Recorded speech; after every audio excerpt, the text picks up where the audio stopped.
IVM. Hey, you nerds, if you're listening to this show, then you're a fan of the things we do. And one of the things we do is an annual Halloween party called Super Scary Awesome. We dress up, there's an all-star band that plays music, and a grand time is had by all. So this year, the all-star band, featuring guests who you will recognize and love, is going to be playing TV show theme songs. Everyone's going to be wearing costumes. You can win a prize for best costume. And there's going to be games like Halloween Pong. It's going to be a pretty ridiculous night. I would encourage you to turn up October 30th above the Habitat. You can get your tickets on Insider, and you can follow us on @GeekFruitHQ on all the social medias for more updates.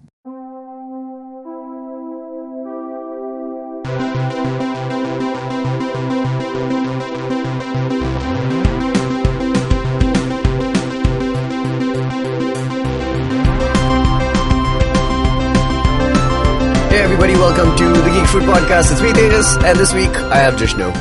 Hello. Jishnu. Hello. It's time for L Podcast. I'm so a sad. Geek Fruit movie. I'm so sad. I spent the last 6 weeks-ish, 4 weeks, in a lovely, cozy little rabbit hole. Yeah. For context, I watched Breaking Bad when I was in college in the States. So I watched it every week when it pretty came much out, when it came out. yeah. And it was just as amazing as everybody tells you it was. But I haven't seen it since it came out. What, really? And the really amazing thing about watching it again, 6 years after the fact, 8-9 years if you want to count from the very beginning of it, was that when I was in college I was studying filmmaking, and obviously it must have had a big impact. You can study filmmaking? What? You pretend to study it. Oh my god. You tell them you're studying it, and then you just do whatever you feel like doing and call it art. But they were everything I was doing at the time in school was impacted obviously by a lot of the things that I was consuming, a lot of which was the birth of the MCU and this the birth series. Yeah, like wasn't it around that time? Yeah, 2008. 2008. Yeah, exactly. So right when we started college. Yeah, college, right. So it never dawned on me just how much of an impact this show had upon my career, if we can call it that. Because you can call it that. That's literally what you do. So let's do it then. Watching it now 6-8 years on after the fact, what was so weird, beautifully weird, was how well I remembered so much of it without realizing how much I remembered. Yeah. Especially with the final season.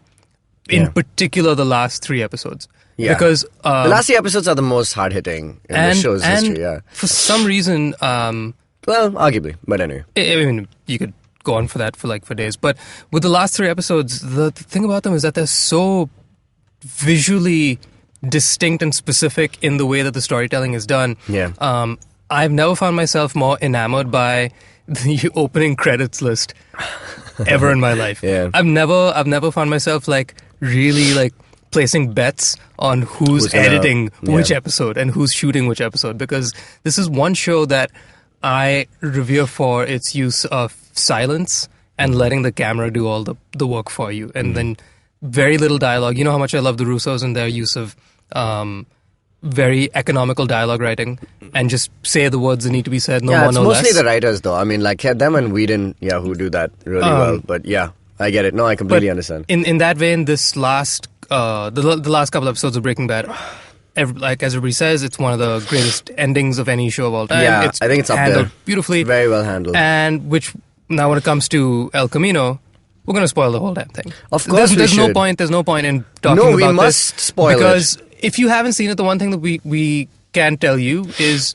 without giving anything away, if you haven't heard, it is a direct follow-up, much in the vein of like A Force Awakens into... You know what's so funny? Into I Last had Jedi. no Picks idea. Up 5 minutes into it. Neither did I. I had no idea. I didn't know anything about this movie, and I also credit Netflix for making the description of the film when you open it up. All it says is the maker and creator of Breaking Bad writes and directs this one, and it stars Aaron Paul. That's it. It doesn't say anything about the show or the movie in this case, and what it does, and that's cool. I mean, I didn't know, and I'm glad I didn't know. And it had all of 6-8 weeks of an incubation period for marketing. Yeah, I know. It's beautiful. I was telling this to everybody last night. It was just we found out about this maybe a month ago. Yeah. And that's amazing, right? Yeah, that's good. Because a lot of people are asking 2 questions which are not necessarily that don't necessarily belong together. Which is one is, did we need this? Was it necessary? Yeah, and did you want this? Oh. Because there are a lot of things you might want with a lot of stories. You might want more fleshed out, mini stories. I agree. Which is no, it's cool. Sometimes you love a TV show so much. For me, I watched Breaking Bad only in the last 2 years. I watched it for the first time because I knew Game of Thrones was concluding, and I really wanted to go and pick up on all the great shows of the last couple of decades, the peak TV era. So I finished Breaking Bad, I finished Mad Men. Both I love extremely. I hold them very high in terms of like TV dramas. They're amazing. So yeah, I love both the shows. I did feel like at the end of both of those shows though that I wanted more for sure. Yeah. And one was 8 seasons, one was 5 seasons, and that's quite a lot, especially in today's day and age where we're so saturated. Yeah. So I really wanted to know more about it because it's really well written. Also, both the actors, both the leads in both of them, like John Hamm and Bryan Cranston, have gone on to become like movie stars, and they are far more popular than they were when they're at the beginning of their shows. I mean, obviously, they had like careers. Mad Men, I'm saying. John Hamm is he's in one cameo in Gilmore Girls, weirdly, and that's it. And obviously Malcolm in the Middle for Bryan Cranston. But yeah, man, I definitely want to watch more. So to answer one of those questions, did I want more? Yes, I definitely want more. Especially for both. I wanted to see, but I told you this when the trailer dropped. For both, you mean for Jesse and for? No, for Breaking Bad and Mad Men, right? But for Breaking Bad specifically, I remember when the trailer dropped, and I told this to you back then, which is that I almost felt bad. And we're living in a world where Better Call Saul also exists, so there is another spin-off series on this. So there is a lot of stuff that I still haven't gotten into yet. But my sadness and joy, I was like, oh cool, Breaking Bad movie, because they always kind of hinted at it. They were on Conan, the entire cast was on Conan a couple of years ago, Conan Con in fact, and there were a lot of teasers and blah blah blah, and we didn't know. So when it was announced, I was really happy. But my thing was like, oh, they're gonna focus on my favorite character in the show, which is Jesse. But the sadness was that, oh man, Jesse's life is so f***ed all the time that he really doesn't need this. I wish he just had a happy ending, because he deserves it. Yeah. There's been like a huge arc of redemption from the beginning of the show to the end of the show. He kind of goes through this whole kind of thing, and I really didn't want him to be troubled any further. That was my thing, and I like to see him as Todd in BoJack Horseman. He's like, Aaron Paul plays the same character. It's very, not similar, but you can see the same types. It's Aaron Paul obviously playing both, so yeah.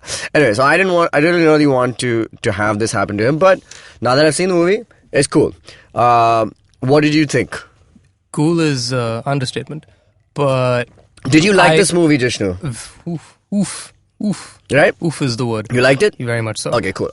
Because I thought they did a great job of following up on a theme that was left unfinished.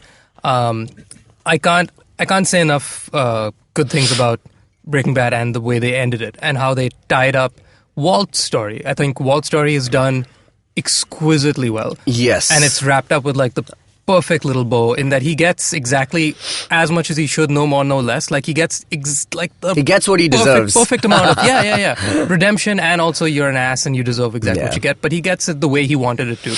And between the relationship of him and Jesse, the last things that they say to each other is Jesse's holding a gun to Walt, and he says, "Do it," and he says, "No, nothing happens until you say."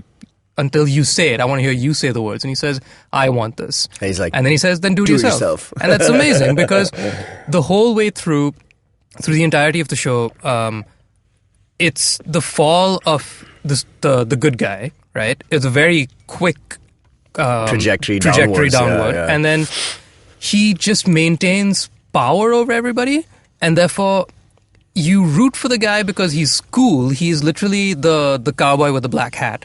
In so many regards, this show hits the nail on the head perfectly with a lot of themes that the second time around, upon second viewing, I never quite realized just how much of a Western the whole damn thing is in a lot of the metaphors and a lot of the way the visual treatment is and a lot of the just the way the showdowns happen. Amazing. There's so many, exactly as El Camino did, duels. There's so many duels which aren't, word dropped as a duel. It's a modern day duel. So in that vein, I loved how Walt got his just desserts. But with Jesse, he was always what I thought the polar opposite of Walt, in that they're two, if you can think of their emotional character arcs, their graphs were going in the exact opposite directions. And then they meet in the middle at a head around season 3, when they finally go to blows with each other, and they on the floor just whacking away at each other and just saying, screw it, I'm done, I hate you. But then after they go to fisticuffs, they realize, okay, well, I got it out of me, but I'm not going to kill you, because we do realize how important we are to each other, both from the business end of things and emotionally as a person. Walt loses his family. By the end of it, his son is like, why don't you just die already? I don't care about your money. That's the saddest arc in the whole show. Absolutely. With RJ. Absolutely. That his son, no breakfast can save that relationship. Yeah, for the whole show, he doesn't know what's happening until the last 2 episodes. And then he gets it all inundated, and to nobody's surprise, because he's a good kid, he's like, screw it, I don't care if you're my dad or not, you're a dick, and I want nothing to do with you. Because there are limits to everything. Skylar, on the other hand, man, she's so good. Skylar is amazing, because Skylar plays, I think, in my opinion, the role of just a regular bystander who has to just keep her wits about her, and sort of, in the same vein of what Walt is doing for the family, keep the family together, because I love my kids and I want to make sure that they're safe and happy. I'll do whatever it takes, even if it means hurting myself and putting myself in jeopardy. But with Jesse, that's where there was the tiniest little, shall I say, door left open, in that not only obviously in the literal case of, he's riding off into the not sunset, but the night set. He rides off into the night set, and we don't know how he gets away and if he gets away. This movie obviously directly answers that. But thematically, the fact that he goes through so much torture at the hands of Nazis, amongst 100 other atrocities that happen to him, he doesn't ever really get, how do I put it? He's the dog who did not get his day, right? Yes, but he also...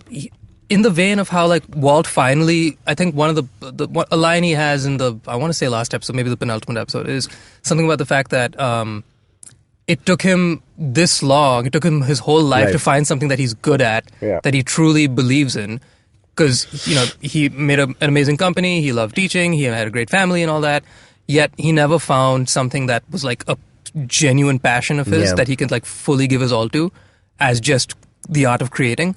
And the yin and yang is Jesse has this little box that he wants to make in high school and all these little things, but he also, it took him going through this torture of working with Walt to realize that, he can sling meth, and he enjoys that lifestyle and all that, but that's not his thing. He is arguably more of a family man than Walt ever was. It's just that he was a kid, and therefore he just got up in the wrong crowd, and circumstances of life, he was a brat, because he started off as a rich kid, and he had everything that Walt had as well, in a lot of ways, more in a lot of ways, but he gave it all up because of addictions and because of this and all that.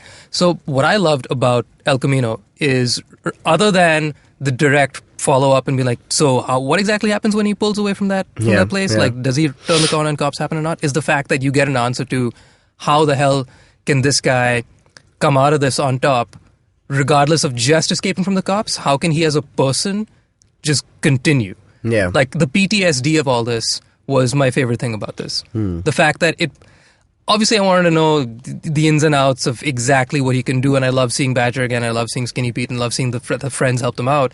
But, like, a line that killed me the minute it was uttered was from Skinny Pete at the very beginning, when he says, when Jesse asks him, like, why are you doing this, why are you giving me this money? He's like, you're my hero, man. You're my hero and shit. You're my hero and shit. And he's like, you're both drug dealers who are just helping another drug dealer out. That's not something that Walt would ever tell anybody else, but he's done exactly what they were doing. And even though he's the kingpin, he's the cool guy, he's the one that the audience is always rooting for, Jesse is like the heart of the show at all times, and absolutely. he's the metric, he's the barometer for any kind of moral compass for this show. And that moral compass was left unchecked at the end of it. It's like the ending was really satisfying because the cool badass cowboy, the Jesse James character, gets his cool finish, and so you feel cathartic because technically the show ended in the penultimate episode when he calls his son from that random bar. He gives himself up. Yeah. And it wasn't for that. If it wasn't for like a happenstance of like seeing the Grey Matter couple, I forget their names. I forget. Seeing the two of them on TV. If he hadn't seen them and gotten jealous and like gotten an idea of another unfinished redemption arc that he didn't really need, it was just like, well, why not? You know, like it'll be fun, and they've insulted me one more time, so I could just get my rocks off one last time. If I'm going to be caught, I might as well be caught going out on a big bang, as opposed to what he was doing in that moment in the penultimate episode, which is, I'm just going to put my hands up and give up because I'm tired. Yeah. That's not as cool. And so the finale is one of the most like dialogueless episodes because it's just a bunch of... It's just things happening. It's just him being Dirty Harry and like checking people off a list. And that's it. But you want that. Which you want. And he's earned it because that was like the coolest thing about him is like seeing this very unassuming family man, chemistry teacher becoming this badass pseudo Terminator who's just like knocking on doors, kicking ass, taking names and killing people. So that's really cool. Yeah. And it's cathartic because he finally found something that he's good at. It just sucks that it's killing people and making meth. I just feel like he breaks bad pretty early. Like, I mean, that's like in the first season happens. After that, it's just like an escalation of that.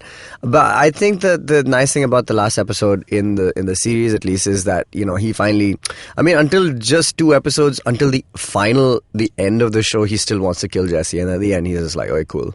I've come to save Jesse and, you know, finish off all this stuff. So I thought that was cool. I thought that was really nice that he finally gives in that he really does care about Jesse. I mean, obviously it's apparent to the viewer, but like you want to hear him say it or you want to see them do it, and it's cool. And so yeah, I like that. I thought the movie was all right. I didn't think it was spectacular, but I do ask the question: Did we need it? And I'm still stuck on that one. I thought the movie was a little slow, and that's fine. It was a nice kind of, it was nicely directed, considering that he's done it. I don't know if he's ever directed episodes of the show. Very much so. Yeah, he did the last episode, the pilot episode. He did a lot of the season openers. Nice. Yeah, so he's done a bunch. So it looked glorious. Also, it's on 4K. So good. Amazing. Really, really nice to see that New Mexico, Albuquerque area in that resolution. But no, I thought the movie was fine. I had a few things that were just jarring for me from top to finish. Obviously, one is that all the actors have visibly aged so much that I was just like, why did you do this? Like, why did you not pick up the story? I know, I guess it's for the story's sake that they needed to. This is the story they want to tell. They want to tell exactly what happened after. It's like more of an epilogue than it is very much another Absolutely. movie. It's very much an epilogue, yeah. But it's just like, why did it come 6 years later? I mean, like, it's obvious that Netflix kind of was just like, yo, everybody's watching Breaking Bad again on Netflix now that we have it. Vince Gilligan, here's a lot of money. Write and direct this, and you can write and direct and do whatever you want with it and get Aaron Paul back. Everybody will be happy. It'll be nice. We'll put 1 month of promotion to it. Send it. Yeah. And he was like, cool, let's do it. And you can see that that is a glaringly obvious problem with it, for me at least, because this is the most well-fed cave dweller prisoner in the whole, like, I've ever seen, because he comes out looking like really chubs and he's got like a double chin and everything, and it's fine, it's okay, you ignore all those Not things. Not everybody's gonna pull a Christian Bale and exactly. No, but I'm like, he could have, like, all of these my god, was it not like Jesse Plemons just like, like, god, damn, so dude, like, you let yourself go, like, you know, so I mean, he's not letting himself, but I mean, like, when you knew this was happening, I was like, you could have gone on a diet. See, but that's the thing, you know, they're not gonna youth down. They can lose weight, but I still think it'll show on their faces, right? Like, because they're just older now, man, and they shot when they were quite young, right? And that difference between 30 and 35 is far less than 25 and 30, you know, like as we have recently found out. but yeah, so for me, that, you know what it felt like for the beginning, it felt like, did you see Wet Hot American Summer? No, I've not. Okay. Anyway, it's a really funny show that happened way back. I'm sure you've heard of it. Paul Rudd, all these guys are there in it. And when they did the Netflix series, they said, oh, this will be a prequel to that, but we'll get all the actors playing a prequel version, but we won't change anything. It's just Paul Rudd and all these guys just acting like they're 14 years old, but in their normal... But he still looks like he's 14. No, I mean, well, yeah. He's the exception. But all of them are just like overweight, fat, losing hair, all that shit. Yeah. And so it felt a little bit like that, oh, okay, cool. The only two people look a lot like my flatmate was saying, was Skinny Pete and Badger, right? Like all of those two were like, still look the same. Yeah. But everybody else looked like, at first when they showed Todd, and they, it's this really nice shot where he's seeing him through the grills of the cage, and I was like, oh, obviously this is deliberate. He's not going to be in that many scenes, so they just have him for this, and it just turned out he's like a big part of this thing. So I mean, so those things kind of bothered me, but apart from that, if I have to just take it, and just as a story, I think the story is very much like a bookend to it, and it's nice. I really love watching Aaron Paul. I think he's such an underrated actor. My God. Like, I don't know why he's not got like more movies and stuff. The guy has got like, he's pure like emotion. He can go from being a silly high school kid to a really devastated person. Such a good actor. Really love him, and I think he sells it. Even though he's looking a lot older, playing a kid. But it's one of those weird things. But it was hard to let go. So that was one aspect of it. The second thing, in terms of the story, I think it was all right to know what happens to him ultimately. Initially when I thought this movie was coming out, I thought it would catch up like maybe 10 years later or whatever it is, or 6 years later as it's been, and tell the story of how something has come to haunt him from his past, and he has to kind of deal with it. And the only two ways I thought Jesse will deal with it was like he'll deal with it in a Jesse way, which is he'll run, or he has to then become Walter White, or he has to kind of embrace that side of him to kind of, which he kind of does. Which he does beautifully. I think that through line you're talking about, I think totally sticks. Let's take a break. Yep. We come back, we'll dig into this more. Hey everybody, welcome to another awesome week on the IVM Podcast Network. If you are not following us on social media, please make sure you do. And why aren't you following us? I've been asking you for almost a year now to follow us. Please do follow us. One of the things that I do ask you guys to do every so often is if you hear something you like, take a screenshot, tag us on social media. As I mentioned, we're IVM Podcast on Twitter, Facebook, and Instagram. So this week our Tamil podcast, Ponnai Selvan, is going to complete 100 episodes this Wednesday. Make sure you tune in for that. On Cyrus Says, Cyrus is joined by Roshan Netalkar. Cyrus and Roshan discuss the eco-friendly music concert that Roshan is putting together. Also check out last week's Cock and Bull. Raj Kaushal, an old friend of mine, was on that episode, and we had a really interesting conversation that spanned all kinds of different subjects.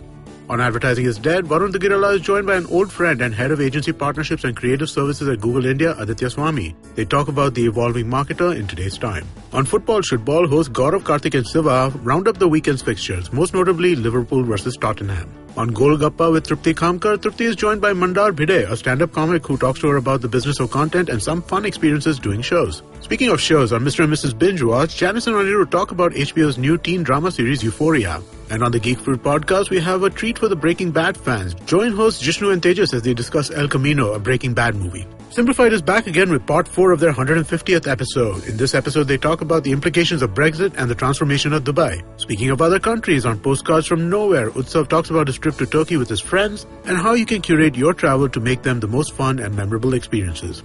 On The Origin of Things, Chuck narrates an interesting story about a Brazilian company that struggled its way through World War II and the Great Depression. On IVM Likes, IVM staffers Jude, Ritika and Madhuri talk about pop culture that moved them and made them more empathetic as people. They also recommend some really cool things that you can check out. And with that, let's get you on with your show. Hey everybody, welcome back. We're talking about El Camino, a Breaking Bad movie. I think you really need that.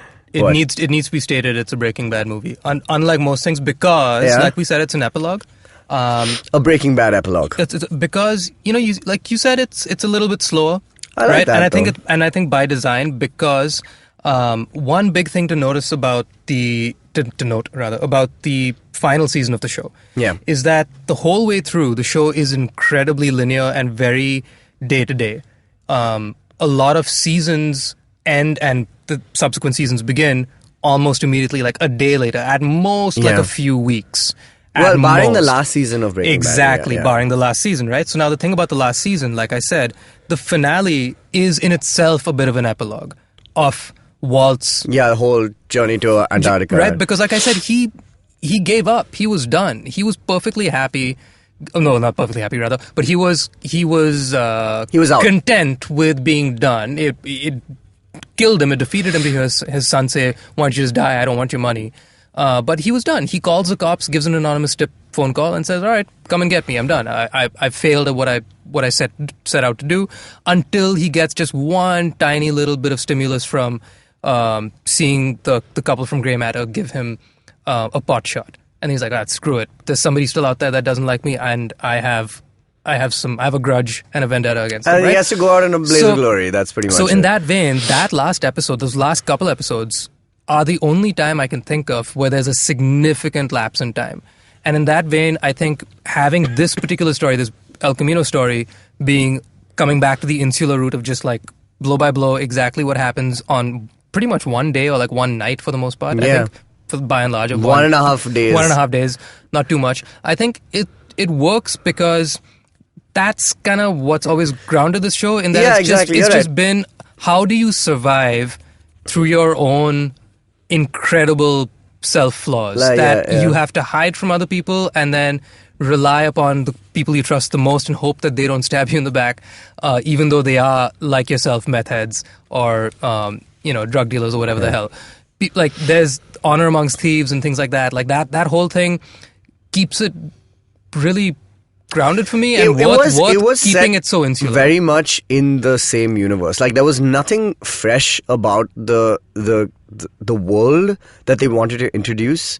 I think, and that kind of bothered me a little bit at some point, like, because they didn't get new thing, like a new side to it. Yeah, a little bit. But I'm honestly, in terms of the entire the film, I'm cool with it. I really liked it. I like that I like more slow burning movies now, I think, than I ever have.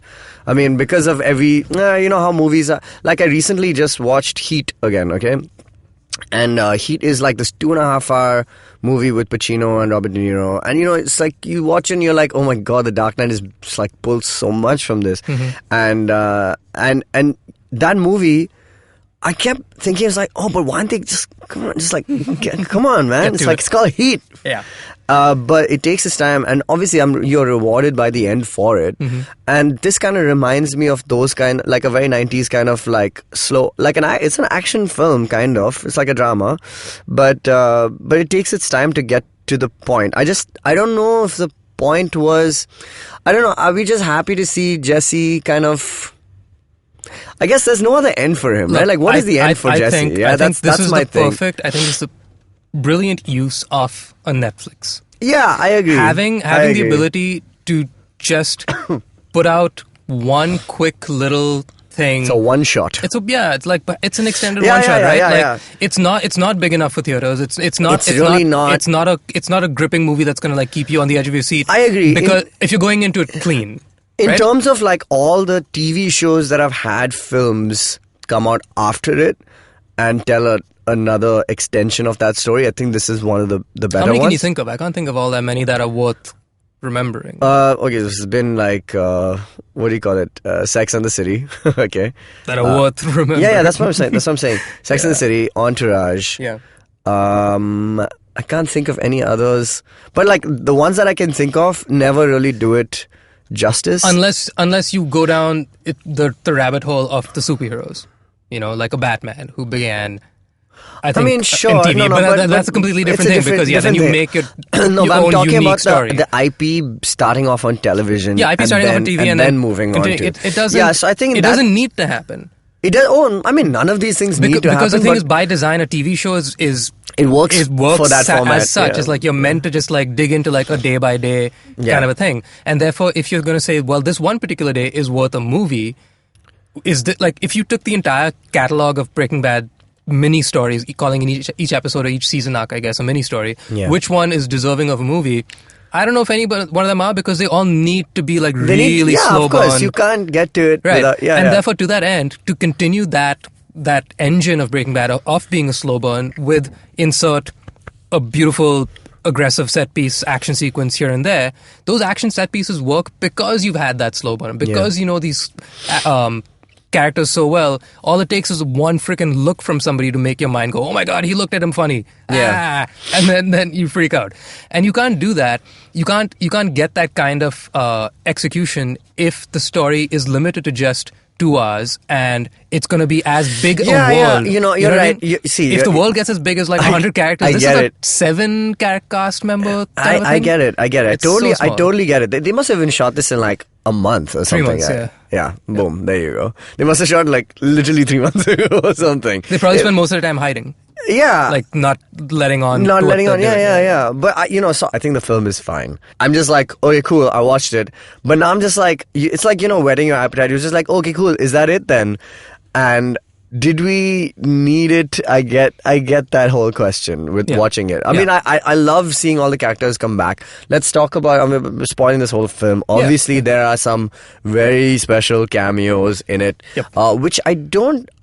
the first one, which is Mike's character, which is the first scene of the film, that is supposed to be a prequel part, right? Like, so now that's the thing, right? Because Aaron Paul looks like Aaron Paul right now. And he doesn't have the scars on his face, which is what his distinguishing features is for after the fact of the show. Which I only kind of got later on. But that first thing, I was like, oh, is he like dreaming? Is this like a dream sequence? What's happening? How is Mike back? It's impossible. And I was just like, oh, okay, cool, I get it. But then I realized, oh, okay, cool, these are all scenes from like prior to the fact. And I was just like, but that just, I mean, so it didn't work. The first scene does not work for me at all. Like, I wish they kind of planted it like slightly, or did some kind of distinguishing, like a better way of showing. I mean, obviously they did it because they're trying to, there's very less dialogue in the film, and it's mostly Jesse just kind of, skulking around areas by himself. So all the main dialogue areas, and if they wanted to add some weight to it, have to come from the characters' mainstays, from the show's mainstays. So like, Mike is there, there's obviously that scene when this guy enters is so cool in the hotel, right at the end when Bryan Cranston just walks back with him. But Bryan Cranston also looks much older. He also, it's also in 4K, so you can see everything. He's just like... Okay, before we get to that scene, let me address the Mike scene. So I'm with you in that, it's not abundantly clear. The advantage I have is the fact that I finished the season finale the night before I watched this, so it's all fresh in my head. Small detail, which, if you are aware of it, I think makes it sticks the landing beautifully, which is that as the season wraps up, when... they're at a head. The mid-season finale, around the mid-season finale of the last season, when Jesse and Walt go their separate ways, Jesse just says, Walt, I don't want your money, I'm going to do my own thing. Now, the whole time through, which is a yin and yang to the scene with Walt in El Camino, at the diner, when they talk about, so what are you going to do in the future? Like, I have, why I'm doing this. I want to make $700,000 for my family. That's from season 1, though. But the thing is, that conversation is sort of a bookend to the Mike conversation. Because Mike asked him the same thing, and the Alaska comment is a callback to a very small moment when Jesse does go to Saul in the middle of the final season and says, I want to go back. And he says, I want to go back to Alaska. That's the plot of this film as well. I mean, like, pretty much, he wants to go. That's it, and that's this guy who passed away recently, man. It is, man. Ed Foster. Ed Foster, I was so glad to see him again. Yeah. But the thing is that opening scene is just table setting to remind you that he got some grounding from Mike. He and Walt are pretty much the only two father figures that he's ever had. And Walt went and killed the other one. So that just, I think it just set, where he's like, how lost is this guy? He has only two people that he's ever like looked up to in any which way, and looked up to with a side eye, for sure. he's wanted to kill both of them multiple times. So how much can you like look up to these guys? But I think it worked because if you know that going in, and I'm lucky in that I just saw it. That's another. I also finished it recently, so it's that's a cool. huge question. Is like how much should you watch of the previous iteration I think before you watch this movie? I think the recap also that starts the show is great, and it does the job. You don't really need it, but I'm fine with it. I'm sure on paper the film reads a lot better, just because visually it's just very confusing because of like so much time, and they've decided to not kind of skip years. That's what usually like people do to kind of make it. I mean, I'm glad they didn't de-age them or anything like that, but it's just like because it's not been that long. But it does get a little bit confusing. So that's fine. Aside from that, I think the stakes are not incredibly high. In that sense, like all he has to do is the mission is simple. It's that he just wants to get out and go to Alaska, and he has to because he's on a hit list or whatever, right? So to get there, to make that, I was almost thinking that, what's going to happen? Like, there's nothing about drugs or the drug empire in this. It's just about Jesse kind of like exiting. So I was like, okay, cool, that's interesting. But I think it's because like I really did have an expectation of like going in that it was going to be something else, like completely different, and it was literally just like episode 15 of season 5 or whatever, right? Completely. And I was just like, okay, cool, that's fine. So once I got through it, and I love the way it was shot though. I think that's it was really beautiful. Especially because they're using like different cameras, and I mean the original show's shot so well as well, but it just felt really rich and really, really nice to kind of see that in today's like technology. It was just like really nice. They did a great job of like remastering the original album and just like bringing it into it to the modern time. That's what I really liked about it. It's like the tape hiss is still there, but it's like you've now got it in like but it looked really nice. Other things I really loved about this, I know it's really weird that Todd is like so much more, like you can see his belly, but I love Jesse Plemons. He's amazing and he's such a good actor.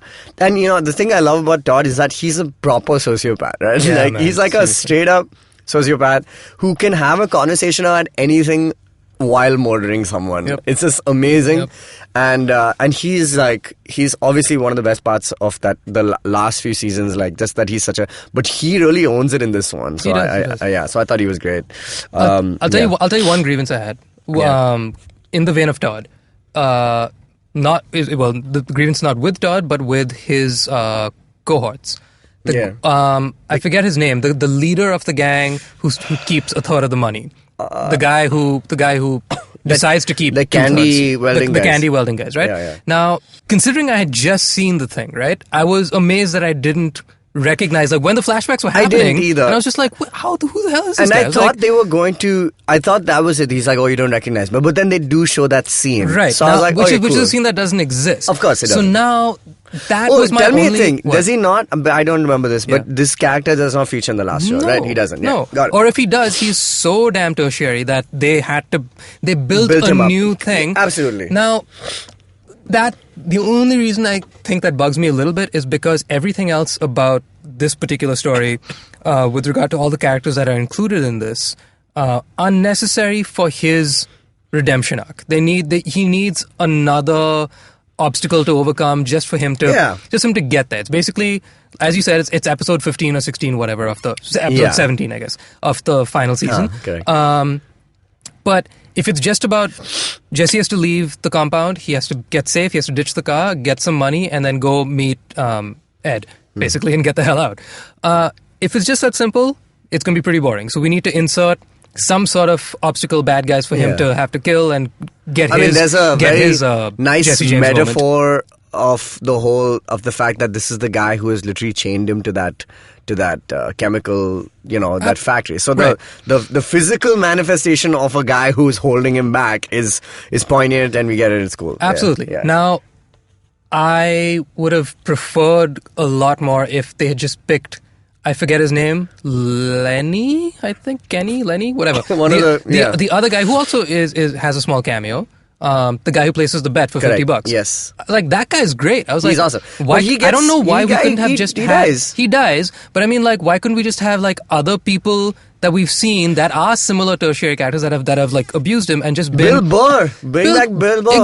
That's exactly what I was getting at. I was like, why wasn't he in the thing? Like, he's gone, you know, or like, I don't know, like anybody from a previous drug cartel that he's But met. you feel like then that's just... How much of this film did you feel was fan service versus a story that needed to be told? Not all that much. It wasn't. I felt a little bit of fan service. No, there was. Of course, there was. I mean, but it wasn't there is, egregious. right? Nothing stood out as like. No, I mean, no. I feel that. like this is giving, you know, Aaron Paul the chance to really shine also. And, you know, it's great. But obviously, I felt like pulling from the same wealth of characters that they have, and I understand does make it a little fan servicey. So I don't know if they got back an old character. It's like, you know, Sidious coming back in to conclude this saga. Yeah. I mean, yes, that's a logically good move, maybe, or could they? I mean, we've been talking about Sidious coming back for years, though. Yeah, and I'll be surprised if we don't see more people for sure. Yeah, and it's seeded in like the very first or second episode or whatever. In the second episode means? When did he talk about Plagueis and bringing him back? Was Darth episode Plagueis the Wise. When did he episode 3. Oh, 3. Huh? It's in the first chapter. You know, it's in the first whatever. That he comes back? No, like this. They seed the idea that there's potential for people to come back, and like there's precedent for it. I mean, yeah, which is a good, of course, there is it's a chess move. It's Star like, Wars, there's like, precedent for it. It's literally like, I'm going to move my queen. It's like, all right, I get cool, it. No, dude, no one is complaining about this. Yeah. Okay, no one is complaining about getting Ian McDermott back. I just think that, you know, maybe if they brought back one more older character, we might have, and then it also undercuts the finale where Heisenberg kind of makes makes a clean exit for Jesse, right? Yeah. Otherwise, if there was one person survives, he's like, I'm gonna get you next time, then it's kind of like, but the fact is that they met only out of circumstance of like, we want the money, and we know that this Todd guy has money somewhere in his house, we want to get it, which has nothing to do with Jesse, and nothing to do with Walt. It was just in his, like, those guys are just random bad guys that are like, hey, we heard that there's money here, and everybody obviously knows who Jesse Pinkman is. Exactly. Therefore, when they meet, they're like, oh, it's you, but they don't have a history together. They don't. So therefore, that death, that duel is amazing, but it doesn't mean anything as far as the confrontation between the two of them. It means something for Jesse. It's just like, I'm going to be as badass as Walt. I'm going to have my machine gun in a, you know, M60 automatic thingy moment. I want that cool, which is super freaking cool. They did it amazingly. Great scene. It answers the problem of always moving kind of slow. Well, that scene wasn't slow at all. No, yeah. So that's great. So it's great. However, Breaking Bad's bad guys have always been Breaking Bad's guys. Damn, like their bad guys have just been. Oh yeah. Oh, some of the best. To that end, this is the weakest, I think, yet. This is a Jesse level bad guy. Yeah. You can't have a Walter. You can't have him throw fucking ricin in his face. Listen, so I feel the bad guy side, it's cool. I'm okay. You show me any time. Can I ask you a question? Is Better Call Saul an AMC thing or is it a Netflix thing? AMC. It's still on AMC. Yeah. Oh. It started like before Netflix streaming was a huge thing. Cool. No, because this is interesting. Or I mean, I could be wrong about that, but yeah, it definitely is an AMC thing. Yeah, because this is purely Netflix. It's not going to be on AMC, I suppose, right? Yeah. Okay, interesting. Theatrical and Netflix. I just wonder, like, I'm just interested in how they share the IP. Like, does AMC get money for, like, because I didn't see any logo. I don't know. I don't think so. I wouldn't think so because, for instance, like with Better Call Saul, Vince Gilligan is not really that hands-on with it. He's directed like a handful of episodes. Yeah, that's a spin-off. Like maybe 2 or 3. So that's all Peter Gould, and that was one thing which I think was a little detrimental to the story. Tell us, you've seen Better Call Saul. Did you miss Saul Goodman's character here, or did you feel like No, I didn't miss him in that. It wasn't necessary. Of course, I was hoping because like it's all be great to see him. You know, actually, he was the character I thought would be a big part of it. The most obvious choice, obviously, because he's alive. However, to the end of like as you said about you can't bring back. you want to keep the finality of Walt's death and also all that together. Not undercut the show's ending for Saul. Yeah. Actually, or Better Call Saul's ending will be what? The beginning of Breaking Bad? Yeah. I suppose. But Saul leaves the same way that Walt does. He also goes off to he can't wherever the hell. So he can't come back.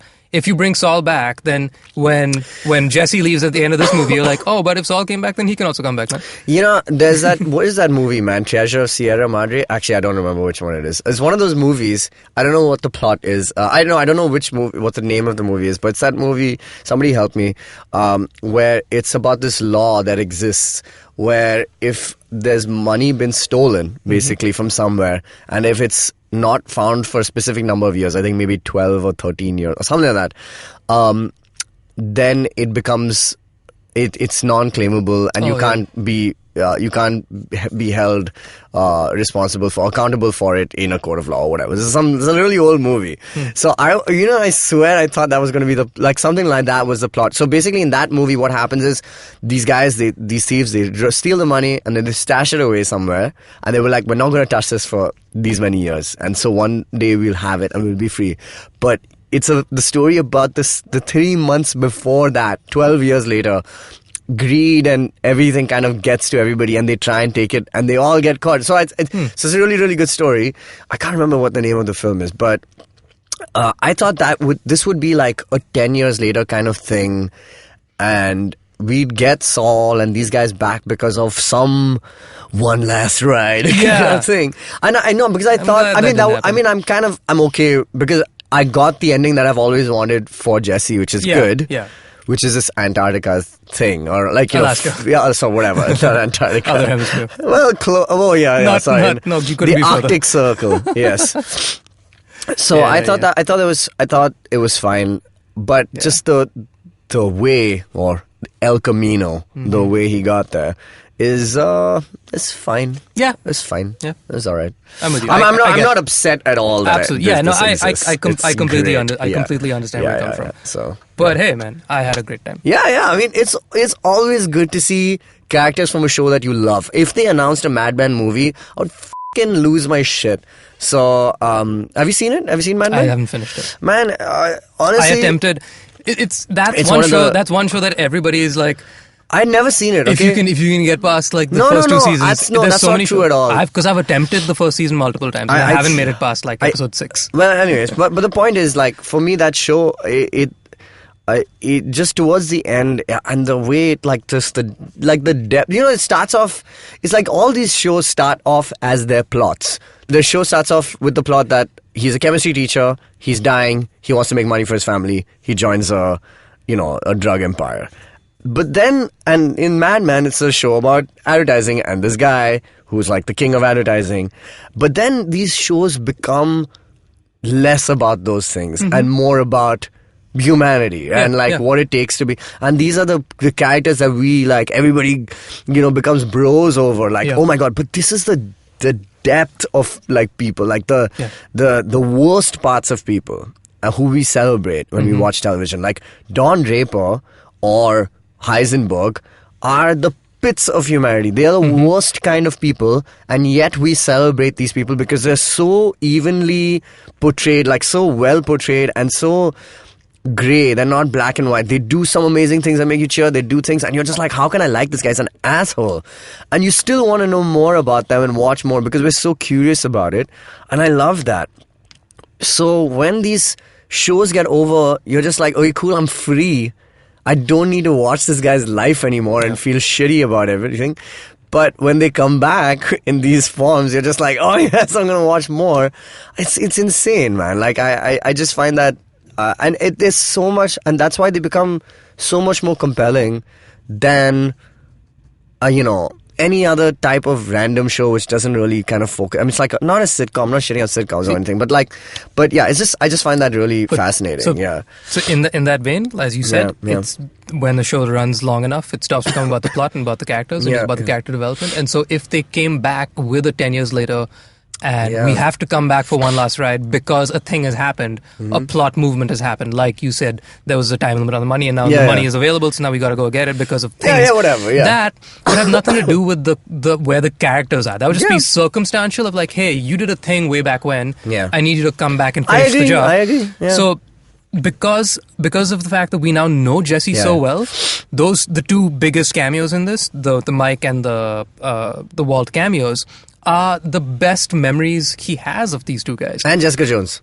Yeah, like the best memories he has is what defines his actions, or rather defines his decisions. That he makes in this movie. I agree. He's like, he remembers the best advice Mike gave him. He remembers the best advice, or the nicest memory. The nicer moments.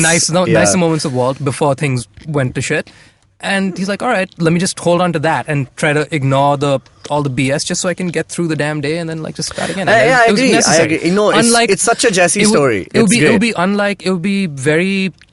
I think it would have been in poor taste if they did something where like, he's not getting his free lift from Ed, so he has to call Saul and be like, Saul, do me a favor and convince this guy. I get it. I completely understand. It's just like one of those things where it's almost like I wanted the start of Jesse's like rule on the thing, it's like or but that would imply that there needs to be a new series and all that stuff, and it's just like, I get it. This is a very Jesse story, and I think they made the right decision in terms of where the story should have been kept. I think it's just like a few things that obviously, like, the way they look and blah blah blah, all that stuff that kind of holds it back a bit, but it's fine. It's totally great. It's fine. Yalla. All right, cool. So tell us what you thought about the Breaking Bad, El Camino Breaking Bad movie. Have you seen Better Call Saul? Have you seen Breaking Bad? Tell us what you think. Are there any sizzling hot takes that you have on the show? Is it shit, actually? Do we not know anything? Tell us more. I don't know. I'm just asking. Also, come for our Halloween party. It's this week. It's 2 days from now, Jishnu. Are you ready? Do you have your costume ready? I'm wearing the shirt. What? I'm wearing a shirt. Yeah, right now I'm saying. But I'm so ready. Day after tomorrow is the Halloween. My shirt says Geek Fruit Super Scary Awesome. I know, Super Scary Awesome. Alright, guys, buy your tickets. I'm ready as Alright, I hope so. We're going to be playing some TV show theme songs, which is why this episode is very relevant. We're doing a Bryan Cranston show.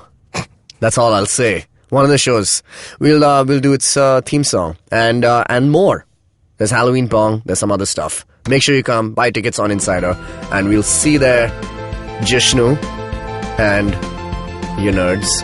Don't look at me like that.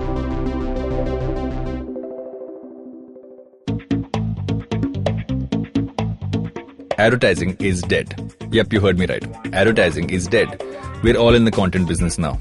Let's not call it news, TV, radio, etc., etc. It's all content, and we're in the middle of this weirdly exciting phase where all the borders and lines that have been drawn over decades has been swept away by this lovely thing called the internet. We're a show where we don't dwell on just the stuff that is now, but rather the wider stuff about advertising, media, content, and the whole goddamn circus surrounding it. Tune in every Tuesday for our weekly unboxing of the mystery box we used to call advertising.